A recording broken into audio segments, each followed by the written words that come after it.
Shalom sahabat yang dikasihi Tuhan, selamat pagi, salam damai sejahtera bagi setiap kita. Di pagi hari ini, tuntun kami Tuhan agar kami melakukan setiap kehendak-Mu. Sahabatku, pagi hari ini kita akan merenungkan tidak menunda-nunda. Mari kita buka Alkitab dalam kitab Kejadian 17 ayat yang pertama, ayat yang ke-7, ayat ke-9 sampai dengan 10 dan ayat ke-23. Ketika Abram berumur 99 tahun, maka Tuhan menampakkan diri kepada Abram dan berfirman kepadanya, "Akulah Allah yang Maha Kuasa. Hiduplah di hadapanku dengan tidak bercela. Aku akan mengadakan perjanjian antara aku dan engkau serta keturunanmu turun-temurun menjadi perjanjian yang kekal, supaya aku menjadi Allahmu dan Allah keturunanmu." Lagi firman Allah kepada Abraham, "Dari pihakmu engkau harus memegang perjanjianku, engkau dan keturunanmu turun-temurun. Inilah perjanjianku yang harus kamu pegang, perjanjian antara aku dan kamu serta keturunanmu, yaitu setiap laki-laki di antara kamu harus disunat." Setelah itu, Abraham memanggil Ismail, anaknya, dan semua orang yang lahir di rumahnya, juga semua orang yang dibelinya dengan uang, yakni setiap laki-laki dari isi rumahnya. Lalu ia mengerat kulit katan mereka pada hari itu juga, seperti yang telah difirmankan Allah kepadanya. Ketika Abraham dan Sarah istrinya sudah sangat tua renta, sudah melewati begitu banyak jatuh bangun, kini tibalah saatnya untuk mereka menerima janji Tuhan, di mana Tuhan sendiri akan mengikat sumpah, bukan sekedar berjanji kepada Abraham dan Sarah. Sumpah di antara Tuhan dan Abraham itu sederhana, yaitu menjadikan Tuhan benar-benar sebagai Tuhan Allahnya dan Allah keturunannya. Seperti yang dia sendiri katakan, "Aku akan mengadakan perjanjian antara aku dan engkau serta keturunanmu turun-temurun menjadi perjanjian yang kekal, supaya aku menjadi Allahmu dan Allah keturunanmu." Untuk hal itu, dari pihak Abraham sederhana saja, lakukan sunat bagi setiap laki-laki di dalam rumahnya.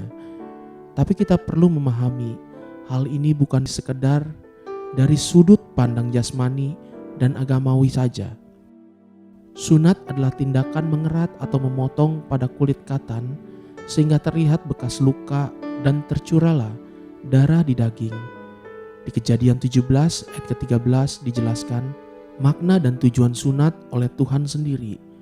Orang yang lahir di rumahmu dan orang yang engkau beli dengan uang harus disunat. Maka dalam dagingmu lah perjanjianku itu menjadi perjanjian yang kekal. Itulah tujuan sunat, menjadi lambang daging yang terkerat, darah yang mengalir dan membekas di dalam daging. Itulah lambang sumpah setia Tuhan. Sesungguhnya itulah kehendak dan kerinduan Tuhan agar janji dan sumpah setia itu mengerat, membekas di dalam daging kita.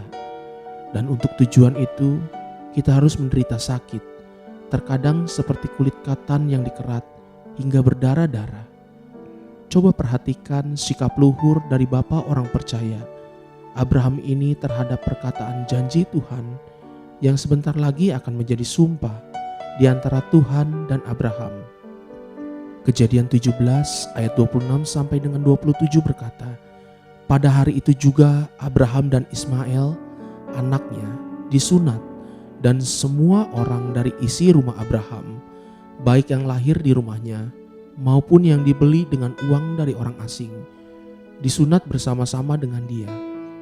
Inilah sikap hati yang sangat luhur dan luar biasa dari Abraham. Abraham tidak menunda-nunda waktu. Pada hari di mana Abraham mendengar dan mengerti isi perkataan Tuhan, di hari itu juga dia langsung bergerak dan melangkah. Inilah sikap yang perlu kita tiru dari bapa orang percaya, Abraham. Kegagalan banyak anak-anak Tuhan bukan terletak pada tahu atau tidak tahu, juga bukan karena bisa atau tidak bisa, tapi lebih pada mau atau tidak mau. Dan seringkali entah karena malas, sungkan, atau karena masih merasa nyaman dengan hidup yang lama, atau apapun, kita lalu berkata iya, tapi tidak kita kerjakan. Lalu sengaja atau tidak sengaja, kita menunda-nunda. Itulah sikap pemberontakan yang harus kita sendiri kikis dari hidup kita. Sebab itu bukan karakter luhur yang seharusnya ada pada kita. Itu tidak kita warisi dari bapa orang percaya, Abraham. Haleluya, sahabat, mari kita sama-sama berdoa. Bapa Sorgawi, terima kasih atas kebenaran firman-Mu. Ajar hatiku lembut dan tidak lagi menunda-nunda waktu untuk mengerjakan sesuatu yang seharusnya aku bisa lakukan sekarang. Berikan aku hati yang rela dan bijaksana. Amin. Jesus loves you and so do I.